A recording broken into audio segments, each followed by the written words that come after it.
கடவுள் என்னும் முதலாளி கண்டெடுத்த தொழிலாளி விவசாயி விவசாயி.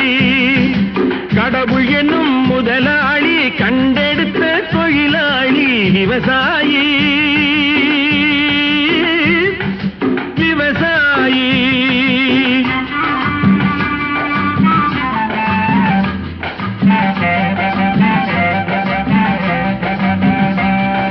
முன்னேற்ற பாதையிலே மனச வைத்து முழு மூச்சாய் அதற்காக தினம் உழைத்து மண்ணிலே முத்தெடுத்து பிறர் வாழ மண்ணிலே முத்தெடுத்து பிறர் வாழ வழங்கும் குணமுடையோன் விவசாயி விவசாயி.